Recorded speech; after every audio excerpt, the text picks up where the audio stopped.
Hello दोस्तों, मेरा नाम है सरबजीत। मैं आपका फिर से स्वागत कर रहा हूं हमारे अपने यूट्यूब चैनल जिसका नाम है आइडेंटिफाई द स्टडी।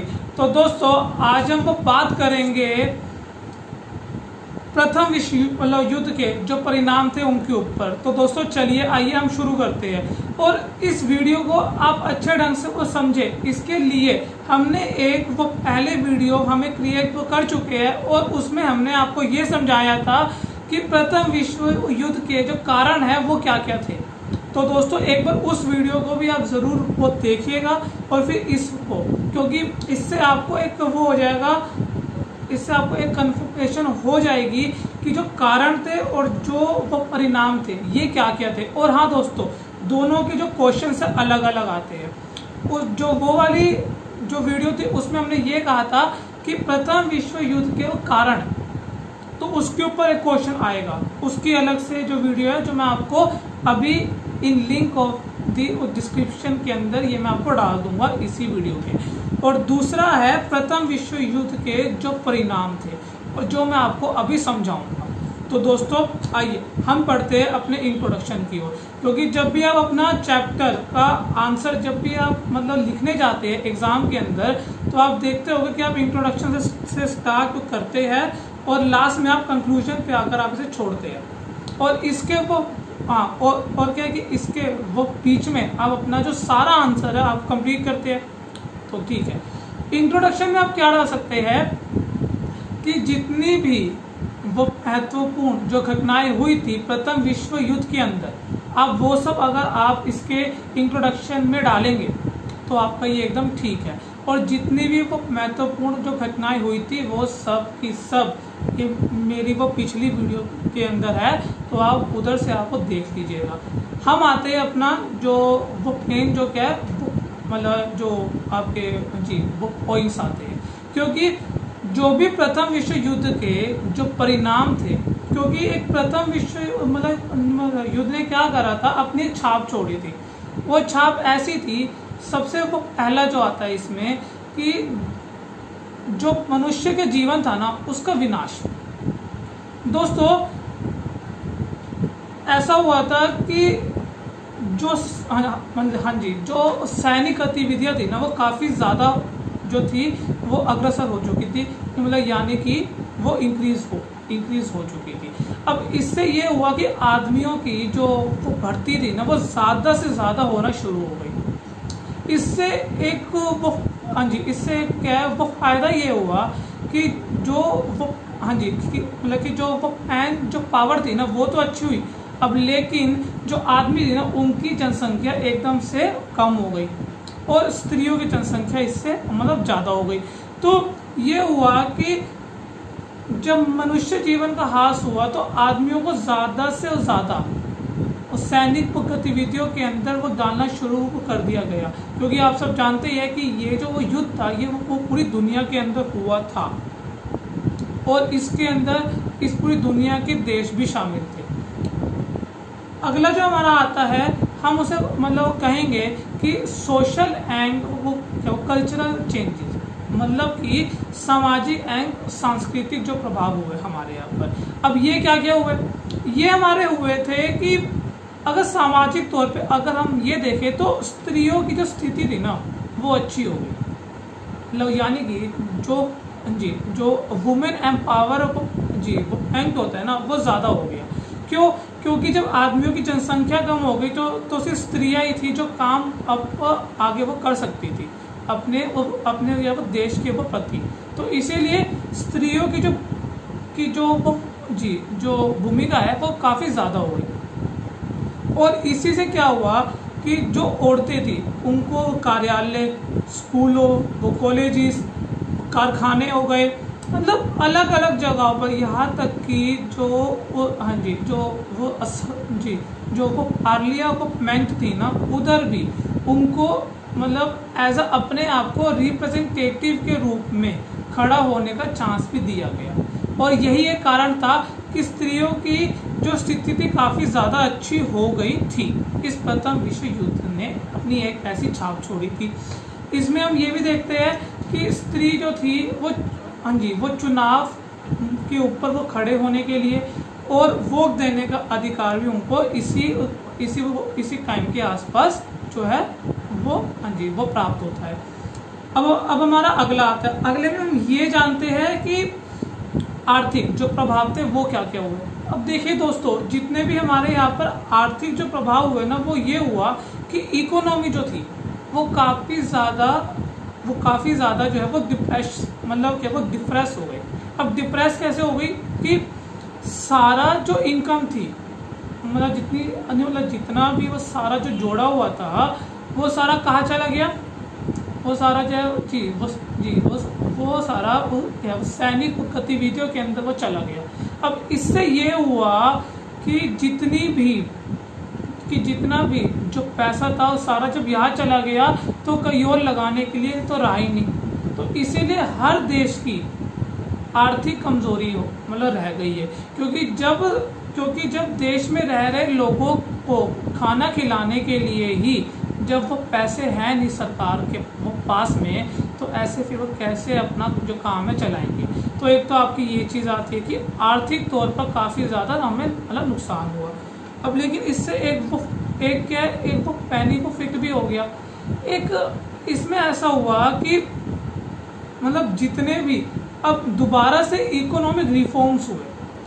अब हमारी जो इकोनॉमी थी ना उसको दोबारा से रिकंस्ट्रक्ट किया गया, और रिकंस्ट्रक्ट करने से क्या हुआ कि दोबारा से इस पूरी दुनिया के साथ एक अच्छा सा एक वो नेटवर्क स्थापित हुआ।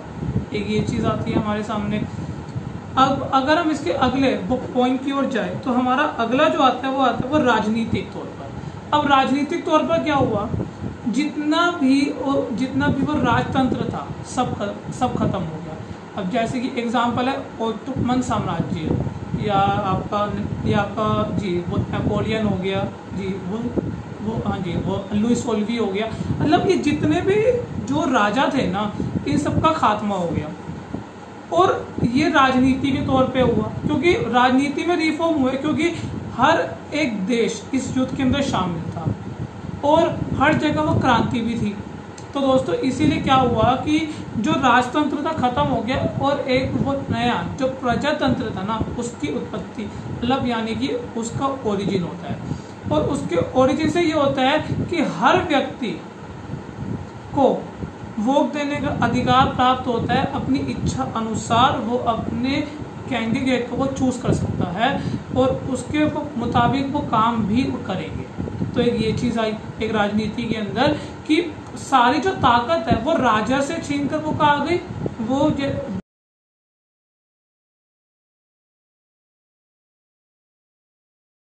जी। तो जितनी भी ताकत थी वो सारी कहाँ पर आ गई, वो प्रजा के अंदर।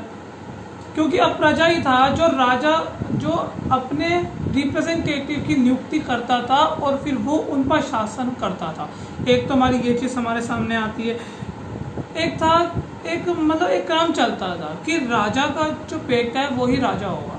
एक तो ये खत्म हुआ इससे, क्योंकि जो अंशानुगत तौर पर जो राजा था फिर उसकी जो क्या है वो वंशज होते थे वो आगे उसकी वो गद्दी को संभालते थे, चाहे वो काबिल हो या ना हो। एक तो इसमें उसका खात्मा हुआ जो ओटोमन साम्राज्य में हम देखते हैं।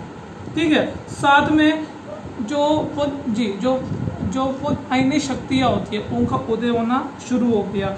अब इस पूरी जो युद्ध है उसने वो दुनिया के वो केंद्र यूरोप को उसने कमजोर कर दिया, क्योंकि यूरोप का इस युद्ध में काफी कुछ गया था। वो बाकी देशों का तो गया, लेकिन यूरोप क्या था, यूरोप एक तरह से इस पूरी दुनिया का वो केंद्र था क्या था वो टैंकर था। तो अब यूरोप को इससे काफी ज्यादा नुकसान हो गया, क्योंकि वो केंद्र में था और सारा जो बाहर था यूरोप के ऊपर आधम का था। एक ये अच्छा, अब हमारा अगला जो आता है उसमें हम ये कहते हैं कि जो पर्यावरण है उसको कैसे नुकसान हुआ, क्योंकि एनवायरनमेंट को किस तरीके से इससे नुकसान हुआ, ये एक प्रभाव आता है हमारा। तो आप जानते हैं कि उस टाइम पे ना जो खाइया युद्ध होते थे वो काफी, अब खाइया युद्ध ठीक है, यानी कि धरती के अंदर सुरंगें खोद कर युद्ध करे जाते थे कि जो दुश्मन है उनसे जो है जी वो बचा जा सके और उनको कभी खबर ना हो कि हमारे जो सैनिक है असलियत के अंदर वो कहाँ पर छुपे हैं। तो एक ये चीज़ हमारे सामने आती है। जो खाई युद्ध नीति थी ना वो, अब खाई युद्ध नीति के अंदर एक दिक्कत थी कि खाइयाँ खोदते थे तो जमीन का नुकसान होता था। जो पेड़ और वो पौधे थे उनको जो था वो काटना होता था, जो पूरी ज़मीन थी उसको साफ करना होता था। तो यानी काफ़ी ज़्यादा उत्खनन मतलब कि कहा जाए तो खुदाइयाँ हुई और नुकसान मतलब काफ़ी हुआ इससे। जो पर्यावरण है उसको नुकसान काफ़ी हुआ। दूसरी चीज़ हमारे सामने ये आती है कि मतलब कई सारी जो है जी वो जहरीली वो गैसों का उपयोग होना शुरू हो गया। अब जहरीली जो गैसें थी इनको उपयोग किस प्रकार से, जैसे कि आंसू मतलब गैस हो गया, ये ऐसी गैस थी कि जिसे छोड़ते ही ना आदमी रोता रहता था, कभी चुप होता ही नहीं था।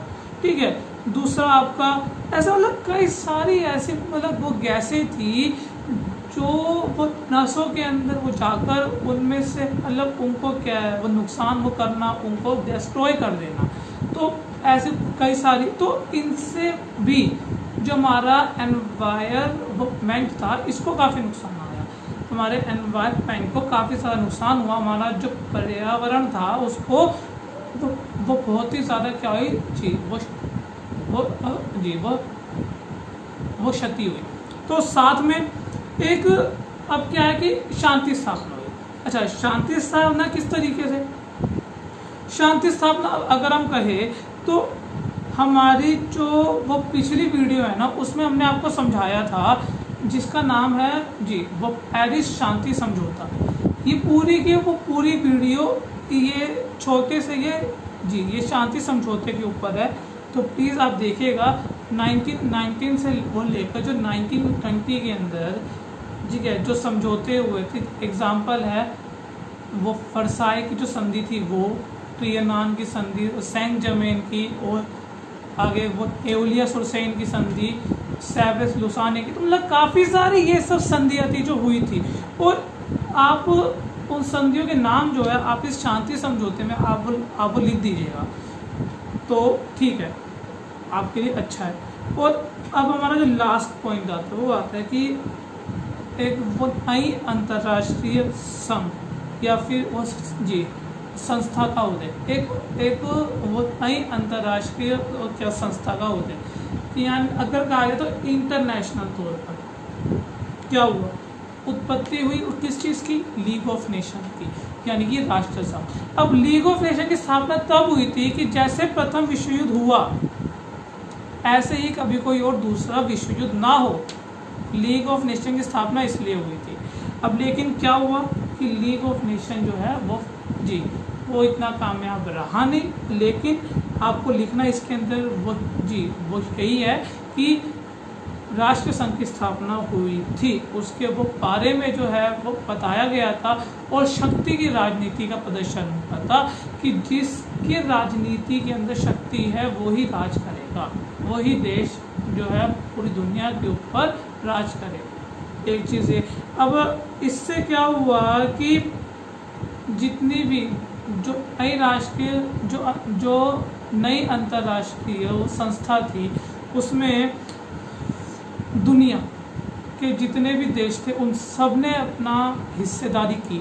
और ख़ासकर आप जानते ही है अमेरिका, यूरोप, ब्रिटेन, ये सब उसके प्रमुख सदस्य रहे क्योंकि सबसे ये ताकतवर थे, सबसे शक्तिशाली थे। एक ये चीज़। चलिए, अब इसी के साथ ये जो आपका टॉपिक है ना यहाँ पर ख़त्म होता है। अब हम ये देखते हैं कि इसके जो है वो निष्कर्ष के अंदर क्या है, जो कंक्लूजन है आप उसमें अब क्या डाल सकते हैं। उसमें आप ये डाल सकते हैं कि क्या हुआ इन द सेंस कि प्रथम विश्व युद्ध के जो परिणाम थे ना उससे क्या हुआ। उससे ये हुआ कि वर्साई की संधि हुई जी, सेंट जर्मेन एंड लाई की संधि हुई जी, वो एओलिया-सुरसेन की संधि हुई, ट्रियनान की संधि, सेवरेस लुसानी की संधि, ये सारी जितनी भी वो संधियाँ थी ये सारी की सारी हुई। और यही इसका जो निष्कर्ष है उसमें आप लिखेंगे और ठीक है, इसमें आपको यही सब डालना होगा। साथ में आप ये भी डाल सकते हैं कि किस प्रकार से, या फिर कहा जाए तो कुल मिलाकर जर्मनी को दोषी ठहरा दिया गया। अगर कहा जाए तो कुल मिलाकर इसमें जर्मनी को दोषी ठहरा दिया गया था।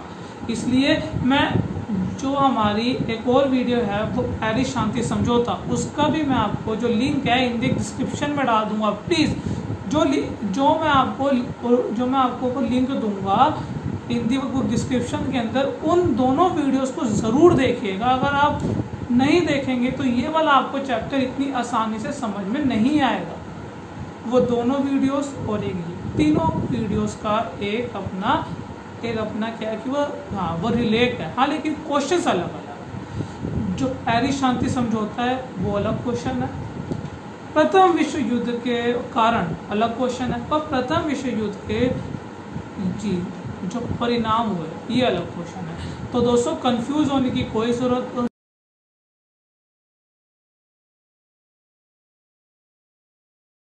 हाँ जी दोस्तों, तो आपको कंफ्यूज होने की कोई भी ऐसी वो जरूरत है नहीं। और हाँ, प्लीज़ दोस्तों जाते इस वीडियो को like, subscribe, share and comment ज़रूर को करिएगा। और अगर आपको कोई भी क्वेरी है तो प्लीज़ आप मुझे कमेंट सेक्शन के अंदर आप वो लिख सकते हैं।